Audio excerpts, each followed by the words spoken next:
خیر کیا فرق پڑتا ہے مجھے، میں نے صفائی پیش کرتے ہوئے کہا۔ سریا بائی تم غلط سمجھ رہی ہو، ایسی کوئی بات نہیں۔ دراصل میں ٹھہرا پنجابی، یہ پشتو کے نام پتے میری زبان پر نہیں چڑھتے۔ کبیر شاہ کو پتا ہوگا سارا، ویسے میرا خیال ہے یہ کچا خیلا کوئی چھوٹی سی جگہ ہے۔ وہ بولی ہو سکتا ہے چھوٹی سی ہو، لیکن یہاں کھڑاک بڑا لمبا چوڑا ہو رہا ہے، پوری رات کا جشن ہے، کئی کھیل تماشے ہوں گے، 100-150 بندوں کے کھانے کا انتظام ہوگا۔ جشن کا سب سے جاندار ایٹم ناچ گانا ہے، اور یہ سارا کام میری بچیوں نے سنبھالنا ہے۔ کون کرا رہا ہے یہ ناچ گانا؟ میں نے پوچھا۔ ہے ایک جاننے والا، اور وہ ایسا بندہ ہے کہ اس کی بات ٹالی نہیں جا سکتی ہے۔ اگر ٹالی جا سکتی تو میں نے ٹال دی ہوتی۔ سچ کہتی ہوں، اس لڑکی کرن کی موت نے ادموا کر دیا ہے مجھے۔ تو نہ جاؤ، اگر اتنا تنگ ہو کر جا رہی ہو تو۔ نہ جاؤں گی تو نقصان اٹھاؤں گی، پھنسی ہوئی جو ہوں، اور جب پھنس گئی تو پھر پھڑکنا کیسا؟ مطلب یہ کہ ڈر رہی ہو، یہی سمجھ لو۔ وہ کوئی معمولی بندہ نہیں ہے، تمہارے جیسے شکاری اس کی مٹھی چاپی کرتے ہیں۔ یہ وہی شخص ہے جس نے بڑے سردار سے ٹکر لی ہے۔ خواہ مخواہ اس سے پنگا لے کر میں ایک خطرہ نہیں پالنا چاہتی۔ جو مشت سے چلی بھی جاؤں تو پھر بھی رہوں گی تو آزاد علاقے ہی میں کہیں بھی اس سے مڑ بھیڑ ہو سکتی ہے، اور پھر ایک رات کی تو بات ہے۔ جشن ختم، ٹنٹا ختم۔ میں نے سوچ لیا کہ وہ کنجر کا بھی سولت خان واپس آ گیا تو جشن سے لوٹتے یہاں سے نکلنے کی تیاری کروں گی۔ کب ہو رہا ہے یہ جشن؟ میں نے پھر ٹانگ اڑائی۔ کل رات، پرسوں صبح میں فارغ ہو جاؤں گی۔ میرے ذہن میں لشکر خان کا نام گونج رہا تھا۔ بڑے سردار سے سریا بائی کے مراد یقیناً عیسیٰ جان تھا، اور عیسیٰ جان سے ٹکر لینے والا لشکر خان ہی تھا۔ تو کیا لشکر خان کوئی جشن برپا کر رہا تھا؟ اسے یہ جشن کا مروڑ کیوں اٹھا تھا؟ کہیں یہ گروہ کی سرداری سنبھالنے کا جشن تو نہیں تھا؟ لشکر خان سے میری آخری ملاقات پاؤندہ بستی سے رخصت ہوتے وقت ہوئی تھی۔ وہ ہمیں بستی سے باہر تک چھوڑنے آیا تھا اور بڑی گرمجوشی سے الوداع کہہ کر گیا تھا۔ اس کا ارادہ تھا کہ اگر مقامی حکام نے نیک نیتی سے اسے معافی کی پیشکش کی تو وہ اپنے 65 قریبی ساتھیوں سمیت ہتھیار پھینک دے گا اور آئندہ کے لیے شریفانہ زندگی گزارنے کا عہد کرے گا۔ اچانک میرے ذہن میں جھماکا سا ہوا، کہیں اس تقریب پر مسرت کا تعلق لشکر خان اور اس کے ساتھیوں کو ملنے والی عام معافی سے تو نہیں تھا؟ میں نے اس سلسلے میں سریا بائی کو کریدنے کی کوشش کی تھی، لیکن وہ بے خبر تھی۔ اسے صرف اتنا معلوم تھا کہ کچا خیلا کے مقام پر جشن ہو رہا ہے جس میں 100-150 افراد شرکت کر رہے ہیں، اور ان میں زیادہ لوگ وہ ہیں جو بڑے سردار کے گروہ میں شریک رہے ہیں۔ تاہم اس گفتگو کے دوران اونگتی ہوئی سریا بائی کے منہ سے چند ایسی باتیں ضرور نکلیں جن سے مجھے پورا یقین ہو گیا کہ یہ جشن برپا کرنے والا لشکر خان اس کے ساتھی ہی تھے۔ اگلی صبح بڑی سہانی تھی، یہ شاید اس لیے سہانی نظر آ رہی تھی کہ میں جلدی اٹھ گیا تھا، اور بیدار ہونے کے بعد یہ سہانے روح خیال بھی دامن گیر نہیں ہوا تھا کہ کھو سے باہر ایک پاگل کتا ہم سے شرط لگائے بیٹھا ہے۔ میری جلدی بیدار ہونے کی وجہ سردی ہی تھی۔ در حقیقت میرے اور کبیر شاہ کے حصے میں آدھا لحاف آیا تھا۔ صبح دم میں ایسے آدھے لحاف سے بھی محروم ہو گیا تھا۔ میں نے دیکھا کہ کبیر شاہ سمیت کھو کے باقی مکین گہری نیند سو رہے ہیں۔ صرف سریا بائی کے چہرے کی رنگت اور سینے کی حرکت سے اندازہ ہوتا تھا کہ وہ غفلت کی نہیں ہوشیاری کی نیند سو رہی ہے۔ سوتے میں وہ تھوڑا سا ترچھی ہو گئی تھی، اور یوں اس کا ایک پاؤں دیوار کے ساتھ رکھے ہوئے جستی ٹرنک کو چھو گیا تھا۔ مجھے یقین تھا کہ اگر میں ٹرنک کو اس کی جگہ سے ہلانے کی کوشش کروں تو وہ فوراً جاگ جائے گی۔ ظاہر ہے اس ٹرنک میں اس کی 1.5 سالہ محنت کا پھل تھا۔ میں اس کے لیے کتنا بھی بیبا بندہ تھا، لیکن بندہ تھا، اور بندہ ہے بشر، بندہ بشری ہوتا ہے۔ کچھ ایسی ہی احتیاط سریا بائی نے لڑکیوں کے سلسلے میں بھی کر رکھی تھی۔ چھوٹی لڑکی کو اس نے شانہ بشانہ سلا رکھا تھا، اور بائیں ٹانگ اس کے پیٹ پر چڑھا رکھی تھی، یعنی ہوشیار نائکا کی دونوں ٹانگیں کھو کے 2 قیمتی اثاثوں کو چھو رہی تھیں۔ ان میں سے کسی اثاثے کو بھی چھیڑنے کی کوشش کی جاتی تو وہ بیدار ہو جاتی۔ آزمائش کے طور پر میں نے لیٹے لیٹے پاؤں کے زور سے تالا بند صندوق کو تھوڑا سا کھسکایا۔ نائکا کے حلق سے عجیب سی آواز نکلی اور وہ ہڑبڑا کر اٹھ بیٹھی۔ میں آنکھیں بند کیے لیٹا رہا۔ وہ بڑے غور سے میری طرف دیکھنے کے بعد تھوڑا سا نیچے کھسکی اور اپنا پاؤں پھر جستی ٹرنک سے جوڑ کر سو گئی۔ میں نے جیکٹ پہنی، کبیر شاہ کی چادر لپیٹی اور ہوا خوری کے لیے کھو سے باہر نکل گیا۔ نیند بھگا دینے والی ٹھنڈی ٹھار ہوا شمالن جنوبن چل رہی تھی۔ 1-1.5 گھنٹے بعد گھوم پھر کر واپس آیا تو کھو کے مکین پوری طرح بیدار ہو چکے تھے۔ کھو میں دھواں بھرا ہوا تھا۔ یہ صرف آگ کا دھواں ہی نہیں تو اس میں گھی کے تلے ہوئے پراٹھوں کی مہک بھی تھی۔ میں نے دیکھا دونوں لڑکیاں ناشتہ تیار کرنے میں مصروف تھیں۔ کبیر شاہ کے بارے میں سریا بائی نے بتایا کہ وہ پانی لینے تالاب کی طرف گیا ہے۔ اچھے بھلے بندے کو چوبارے والیوں کے لیے پانی بھرنا پڑ گیا تھا۔ وہ صرف میری وجہ سے خاموش تھا، ورنہ کل شام ہی کھو سے کوچ کر جاتا۔ دراصل میں نے اس پر یہ امکان ظاہر کیا تھا کہ ہو سکتا ہے کہ اس نائکا کو عیسیٰ جان کے بارے میں پتا ہو۔ ظاہر ہے وہ عیسیٰ جان کی پناہ اور سرپرستی میں رہی تھی اور اس کے بارے میں ہم دونوں سے زیادہ جانتی تھی۔ میں نے کبیر شاہ سے درخواست کی تھی کہ جیسے تیسے ان عورتوں کے ساتھ تھوڑا سا وقت گزارنا ہے۔ کبیر شاہ نے پوچھا تھا، لیکن ان عورتوں کا کیا ہوگا جنہیں راستے میں چھوڑ آئے ہو؟ میں نے کہا تھا کہ ان کے ساتھ جو بھی بیتنی تھی اب تک بیت چکی ہوگی، اب ہمارے جلد یا دیر سے پہنچنے سے کوئی فرق نہیں پڑے گا۔ تھوڑی دیر بعد کبیر شاہ ایک کالی ٹین میں گدلا سا پانی لے کر واپس آ گیا۔ کتے آزاد تھے اور اس کے پیچھے لپکتے چلے آ رہے تھے۔ سب سے آخر میں زخمی کتا تھا، اس کی حالت قابل رحم تھی۔ ناشتے میں پراٹھے اور گھی شکر کے علاوہ انڈوں کا نمکین آملیٹ بھی تھا۔ غار کے انسان کے لیے اس سے بہتر ناشتہ اور کیا ہو سکتا ہے؟ پراٹھے اور گھی شکر کی موجودگی تو قابل فہم تھی، لیکن انڈے نہ جانے یہاں تک کیسے پہنچ گئے تھے؟ میرے خیال میں یہ انڈے اس ٹوکری میں تھے جو وقت آمد سریا بائی نے بڑی احتیاط سے ہاتھ میں لٹکا رکھی تھی۔ سریا بائی کا رویہ ہم دونوں سے ادنا ملازموں جیسا تھا۔ وہ بڑی دبنگ اور کسی حد تک گھمنڈی عورت تھی۔ یہ ان 20 برسوں کا کرشمہ تھا جو اس نے بازار حسن کی دھواں دھواں فضا میں چھونکے تھے۔ پتہ نہیں کس بات کا مان تھا اسے، کوئی خطرہ ڈر محسوس نہیں کر رہی تھی وہ دو جوان جہان آدمیوں سے۔ اس نے ہمیں ناشتہ تو ٹھیک ٹھاک کروایا، لیکن ناشتے کے بدلے کام بھی ٹھیک ٹھاک لیا۔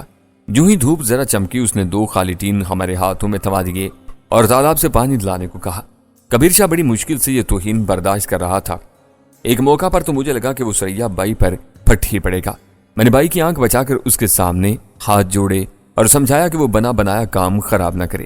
پتہ نہیں کیا بات تھی کہ وہ میری بات مان گیا۔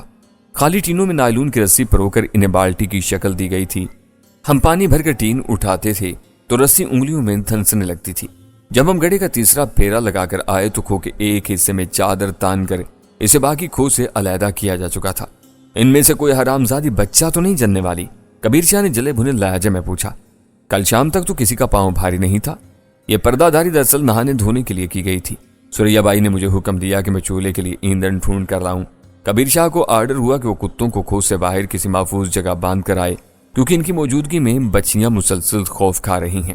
کبیر شاہ کا پارا پھر ماؤنٹ ایورسٹ پر چڑھ گیا، مگر اس کے بولنے سے پہلے ہی میں نے تھیلوں سے کتوں کی زنجیریں نکال لیں اور انہیں پٹے ڈالنے میں مصروف ہو گیا۔ کبیر شاہ بنایا ہوا کچھ دور ایک پتھر پر جا بیٹھا۔ میں خود ہی اس کے کتے پھلاہی سے باندھ کر آیا اور جلانے کے لیے لکڑیاں ڈھونڈنے نکل گیا۔ سردی کا موسم تھا، خشک لکڑی ڈھونڈنا اتنا ہی آسان تھا جتنا صحرا میں ریت تلاش کرنا۔ 15-20 منٹ میں ایک بڑا گٹھا کندھے پر رکھ کر لے آیا۔ پردوں کے پیچھے کپڑے وغیرہ دھوئے جا رہے تھے اور ان میں سے کچھ ہیجان انگیز زنانہ کپڑے دھوپ میں سکھانے کے لیے باہر پتھروں پر پھیلا دیے گئے تھے۔ نائکا چھوٹی لڑکی کو ٹانگوں کے درمیان بٹھائے اس کے سر میں تیل لگا رہی تھی۔ مجھے دیکھ کر بولی، احسان الہی کاکا ذرا جلدی کرو، سردیوں کا دن ہے، دوپہر ہوتے ہی ڈھل جائے گا، شام تک بچیاں مشکل سے تیار ہو سکیں گی۔ خود پر لعنت بھیجنے کو جی چاہا، مگر یہ کام کبیر شاہ احسن طریقے سے کر رہا تھا، لہذا ارادہ ملتوی کر دیا۔ ہاں اب کیا کرنا ہے؟ میں نے بیدام غلام بن کر پوچھا۔ بس آگ جلا کر تھوڑے سے کوئلے بنا دو، استری میں بھرنے ہیں، اور ہمیں تو بھوک ہے نہیں۔ تم نے اگر دوپہر کو روٹی کھانی ہے تو تھوڑے سے آلو چھین لینا، یا رہنے دو آلو، بڑی بالٹی میں چاول رکھے ہوئے ہیں، 2 گلاس چاول صاف کر کے اس میں مونگ کی دال ڈال دو، 5 منٹ میں پک جائیں گے۔ ہم نے بھی 2 برکیاں لینی ہوں گی تو لے لیں گے۔ میں نے ٹھنڈی سانس بھر کر لکڑیاں چولہے میں رکھیں اور آگ جلانے میں مصروف ہو گیا۔ سریا بائی ہمیں کچھ زیادہ ہی انڈر ایسٹیمیٹ کر رہی تھی۔ میرے بارے میں اسے غالباً یہ خوش فہمی بھی تھی کہ میں اس کی لڑکیوں پر شد و مد سے رال ٹپکا رہا ہوں اور اس کھو میں کچھ اچھا وقت گزارنے کا خواہش مند ہوں۔ دوپہر تک نائکا اور دونوں لڑکیاں تندہی سے تیاری کرتی رہیں۔ میں یہ سوچ کر حیران ہو رہا تھا کہ اگر سولت خان نہ پہنچا تو وہ کچا خیلا کیسے جائیں گی۔ کبیر شاہ کو بھی اس مقام کے بارے میں کچھ پتہ نہیں تھا اور اس نے اپنی لاعلمی کا اعلان بھی کر دیا تھا۔ تاہم نائکا بالکل مطمئن نظر آتی تھی، جیسے جانتی ہو کہ سولت خان جہاں بھی گئے 5 بجے سے پہلے یہاں پہنچ جائے گا، اور پھر ایسا ہی ہوا۔ 3-3:30 بجے وہ خچر سوار کھو میں آدم کا وہ رات بھر کا جاگا ہوا نظر آتا تھا، آنکھیں سرخ، بال منتشر اور گرد آلود۔ اس نے سریا بائی کو بتایا کہ منگول پارا چنار اسپتال میں ہے، اس کی حالت خطرے سے باہر نہیں۔ وہ بولا، آنا نہیں چاہتا تھا لیکن آنا بھی ضروری تھا، اب تم کو کچا خیلا چھوڑ کر واپس چلا جائے گا، ہمارا بیمار کے پاس رہنا بہت ضروری ہے، تم تینوں صبح لشکر خان کا کسی بندے کے ساتھ واپس آ جانا۔ دانستہ یا نادانستہ اس کے منہ سے لشکر خان کا نام نکل گیا تھا۔ اب شک کی کوئی گنجائش نہیں رہی تھی کہ اس جشن کا تعلق لشکر خان وغیرہ سے ہے۔ سریا بائی نے سولت خان کو تیز نظروں سے گھورا، پھر بولی، بندے کی کیا ضرورت ہے، یہ 2 بندے جو ہیں ہمارے ساتھ، ان کو ساتھ ہی لے چلتے ہیں، رونق میلہ دیکھ لیں گے یہ بھی۔ اس کا اشارہ میرے اور کبیر شاہ کی طرف تھا۔ سولت بولا، جیسا تمہارا مرضی، بس اب جلدی سے تیار ہو جاؤ تم،